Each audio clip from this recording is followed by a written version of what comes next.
20話、IA2の解説と考察まとめ。ボルト、トゥーブルーボルテックス。20話掲載の V ジャンプ5月特大号が、2025年3月19日に発売された。前回19話、このはまるちゃんは、過去の回想から始まる、新規が荒谷の刀に自身のチャクラを込め、砂鉄を操る力を授けた。この能力、自鉄流風神はガーラを守るためのものであったが、荒谷は新規に、淀へも目を向けるよう促した。現在の戦闘場面では、荒谷は自鉄流風神で竜の砂鉄を制御している。チームの作戦として、荒谷が砂鉄を担当し、美月とサラダが直接攻撃を行うことになった。竜は真術、爪痕から大量の砂鉄を出して反撃し、サラダの下等も防いでみせる。美月は、仙人モードで蛇の術を使うも、竜は砂鉄に姿を変えて捕捉を逃れた。淀の優れた聴覚によって竜の位置を特定し、荒谷が刀で砂鉄を集めることで竜を実体化させることに成功する。その隙にサラダが、車輪ガンと千鳥で有効打を与えたのである。一方、別の場面ではこのはまるとまつりが、このはまるちゃんという呼び名をめぐって対立している。まつりは萌木との扱いの差に怒りを募らせ、木遁でこのはまるを捕らえようとした。エイダはこの状況を真術、千里眼で観察していた。呼び名を受け入れられる関係性が重要であると指摘し、このはまるの危機的状況を司令塔である家臣孤児に報告する。ボルトは助けに行きたい気持ちを抑えていた。人真珠の拠点では、ジュラが愛に関する持論を展開している。彼は、愛が理性的思考を妨げると主張し、死因の歯科長との戦いを例として挙げた。人真珠全体が、愛を理解し、克服せよという本能的な継承を感じているのである。最終場面においては、竜の爪痕から多数の爪垢が出現する。忍びたちは爪垢のあまりの数に対応しきれず、淀は背後から襲撃されてしまう。荒谷が淀を救おうとした瞬間、竜に狙われて、自鉄流風神は爪垢ごと別空間へと転送されてしまった。かくして物語は、砂鉄を制御する手段を失った忍びたちと、祭りの木遁に包まれたこのはまるという2つの危機的状況で幕を閉じるのであった。20話はこの流れから展開される。この動画では20話、IA2の解説と考察をやっていこうと思う。まずは20話のあらすじの解説をしていく。このチャンネルでは、ナルトやボルトを他にはない視点で深掘りしていきます。新たな発見や面白さにつながると思いますのでぜひチャンネル登録をお願いします。20話は前回の終盤から引き続き、2つの緊迫した状況が描かれる。一つはこのはまるが人真珠、祭りに捕食されかけている場面。もう一つは4人の忍びと人真珠、竜の戦闘シーンである。このはまるは祭りの木遁に包まれ、危機的状況に陥る。そこで鹿丸の人真珠たちが無邪気なうちに手なずけろという言葉を思い出し、祭りに対して感情に訴えかける。祭りに自分との会話を思い出させ、自分が死ねば二度と話せなくなると説得する。祭りはこのはまるとの会話を楽しんでいたことを認めるが、同時に自身が変化していくことへの危機感も持っていた。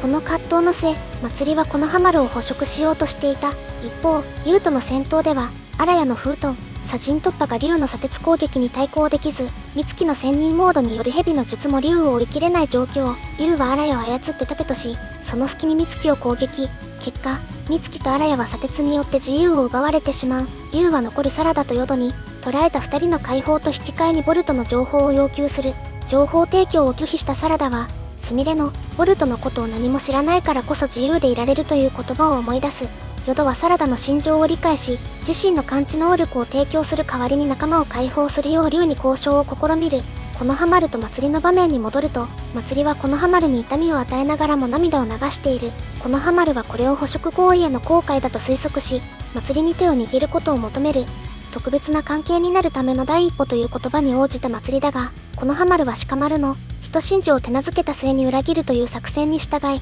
2つの大玉洗顔を生成して反撃する。しかし、ジュラの分析によれば、両者ともIAに相手を完全に倒しきることができなかったという。再び竜との戦闘場面では、交渉が決裂し、淀は竜に腹部を貫かれる重傷を負う。淀はサラダに、自分の力を大切な誰かのためだけに使ってもいいと語りかけ、この言葉を聞いたサラダの目が、車輪ガンへと変化する。さらに危機的状況の中で、サラダの目は万華鏡車輪ガンへと覚醒。竜の砂鉄が謎の黒点に吸収され始め、拘束されていた仲間たちも解放される展開となる。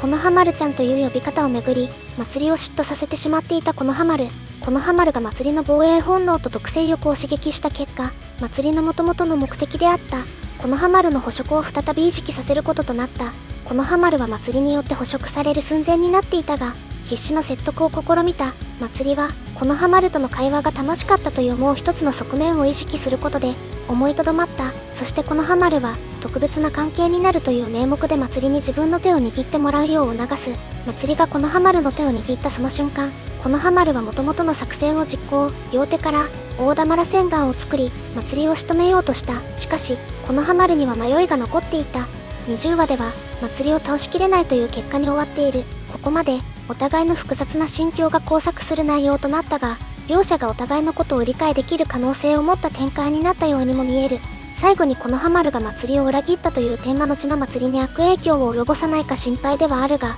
仕留め損なったという結果はこのハマるによるまつりへの愛を表しているとも言える。まつりにとってこのハマるの心情を考えるいいきっかけになったのではないだろうか。まつりは倒されなかったとはいえ体の大半を失っている状態。最後の攻撃の結果次第ではあるが、体を修復するために一度拠点へ戻り体勢を整える可能性が高い。アラヤという名前の由来を考えた結果、アラヤは新たな大筒木になるのではないかという仮説が浮かんだので紹介する。まずアラヤの名前の由来は荒屋敷にあると考えた。意味としては8つある意識の中で最も深い層にある意識とされる。そして荒屋敷の中でも荒屋とは住居や蔵、容器などを表すという。荒屋はまさに器なのである。ただこれだけだと関係のないただの器かもしれないと考える方もいるだろう。荒屋敷の機能の一つを紹介すると、荒屋敷は業を貯蔵する蔵のような役割を持っている。つまりカルマが集まっているのである。真術カーマの英語表記を知っているだろうか。これが業を表すカルマなのである。荒屋は真術カーマを大筒木から刻まれるかつてないほどの強い宿命を持っているのである。この動画で詳しくまとめているが、大筒木の器であるボルトやカワキも荒屋と同じようにカーマにちなんだ名前をしている。荒屋という名前は特にカルマが集まる蔵の意味を持っていると言える。もはやカーマを刻んでくださいと言っているようなものなのである。またサンズアマドは過去に大筒木の器を住居に例えていたことがあった。先ほどの通り荒屋は住居の意味も持ち合わせている。荒屋ほどのカーマを引き寄せる存在は他にいない。サンズアケビと荒屋、先に大筒木化するのはどちらだろうか。ボルトの現在の状況はブラックホール内にある特異点に似ている。ボルトは運命の特異点と呼ばれる存在となった。ボルトは大筒木桃式の器であるため未来を予知する能力を持つ示唆がある。その上で家臣孤児の真術実法の恩恵を受けて飛躍的な成長を遂げている。運命の特異点はこうして未来の情報を知りすぎてしまったもののことを言う。運命の特異点が世に出てしまうとその世界の未来が不安定になる。その存在自体が運命から逸脱しており不自然であるからだ。世界の運命は複雑に枝分かれし、実法のような予知能力さえも役に立たなくなるのである。ボルトが現在起きている戦いに参加できない理由はこういった事情があるためである。ボルトが戦場に行こうとしたならば孤児に止められる。仮にボルトが参戦したとしても今度はそれを察知したジュラが介入し命を奪われる運命にある。孤児やジュラなどがボルトを世に出さないための警閲官としての役割をしていると言える。このシチュエーションはブラックホールに非常に近いのである。ブラックホール内にも特異点というものが存在するとされている。この特異点も運命の特異点と同様不自然な存在と言われている。理論上この特異点は既存の物理法則では説明ができない逸脱したものである。仮にこの特異点がブラックホールから出てしまった場合、宇宙にかつてない異常な現象が生じてしまう。光が極端に歪んだ経路で進んだり、異常に強いエネルギーや宇宙線が放射されたり、時空も異常な振る舞いを見せたりする。このようにブラックホールから出た特異点を裸の特異点という、ある意味世に出たボルトも物理法則を覆すほどの影響力を持っていると言えるのである。しかし実際に裸の特異点が現れた例は現状ない。理論上の話なのである。普通は裸の特異点が現れる前にブラックホールが生じるようになっており、そこから特異点が出ることはないという。この様子から宇宙には物理法則を守るためにブラックホールを生じさせる警閲官がいるのではないか。このような説が唱えられるようになった。これを宇宙警閲官仮説という。ボルトの現状を言い表すにはふさわしい言葉である。ボルトは太陽と呼ばれるほどの輝きを放っていた。しかし今のボルトはブラックホールのような深い闇に覆われていると言える。ユウが操っていた砂鉄は突如現れた黒い球体のようなものに吸い込まれた。どうやらこの黒い点はサラダが万華鏡車輪ガンを発動したことによって生じたようだ。しかしこの能力の全容を考えるにはまだまだ情報が足りない。もし考えられることがあればコメントで教えてほしい。見た目だけで言えば真術、大黒点、地爆転生、時空間忍術の類などに近い。効果に関しても様々な側面を持ち合わせているように見える。何でも吸い込むブラックホールと結びつけられるかもしれないが、磁力を帯びた砂鉄のみを吸い込んでいるという点を考えると決定的ではない。磁場を発生させると解釈した場合は、むしろ太陽に近いようにも思える。詳しくはこちらの動画でまとめているが、太陽はサラダの万華鏡車輪眼の模様とも関連性があるため、まだまだ考える余地がある。また、能力が発動したきっかけに関しても、興味深い点が見られた。サラダのボルトを守りたいという思いがトリガーとなり、能力を発動させたようだ。サラダが万華鏡車輪眼を開眼させた際の感情が、再び湧き上がった形となる万華鏡車輪眼の能力でありながら、どこか真実のような要素も感じられる。レイダの真実、全能は、レイダの中にある無意識の願望を具現化する効果を持つ。レイダは、カワキの力になりたいという願望から、カワキの願望を叶えてみせた。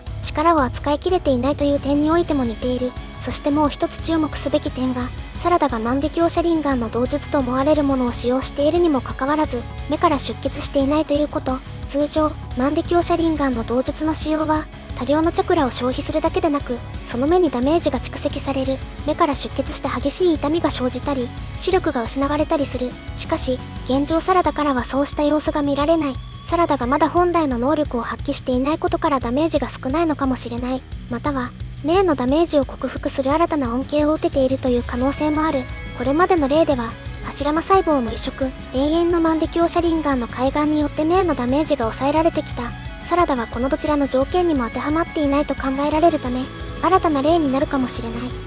以上が最新20話の解説と考察になります。過去の解説、考察動画では、20話時点でもまだ明かされていない内容に関する解説や考察もしていますので、よければ視聴していただけると嬉しいです。